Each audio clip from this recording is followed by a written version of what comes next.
All right. Hi, I'm Shay.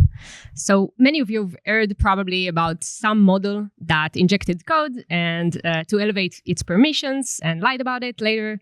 And that's a security problem. So it got me with Tyler from Redwood to think about what is really meant to secure the process of automated AI R&D.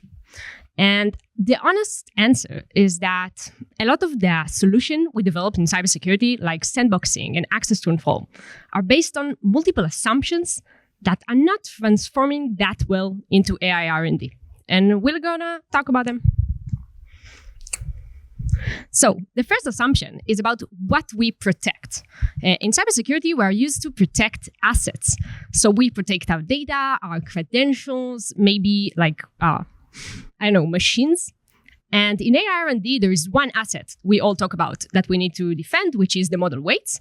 But actually, the most interesting object is not an asset, but decisions. So that's like, what research direction should I pursue? Or what kind of training data should I use? And that's just a different object to protect than an asset. The second one relates to what we are looking for. So for years, developing new techniques in cybersecurity, like new attacks, was really expensive. So people just reused known techniques. And us as defenders were just looked for patterns and known syntax. And we had huge list of, code strings that we can look for. But when we talk about AI, the risk is not syntactic, but semantic. And there's not lists or string of bytes that we can say that it's train the model toward more dangerous capability. And the last one is actually about more interesting detection technique. So sometimes when you don't know how the risk will look like, we look for deviations from normal.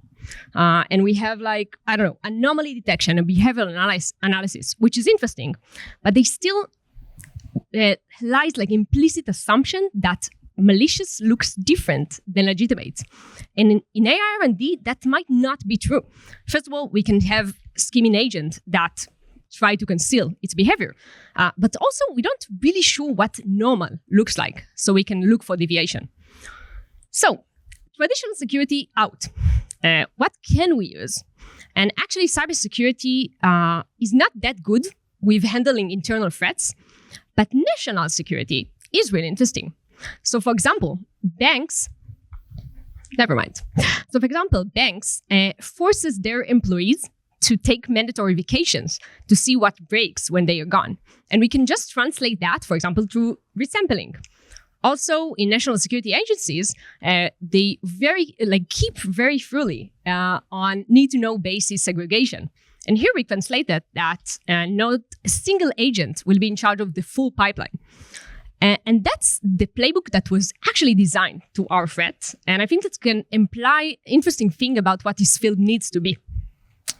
So I'm here to pitch a new kind of hybrid between security and control, which I currently call untrusted labor security, but feel free to pitch me other names.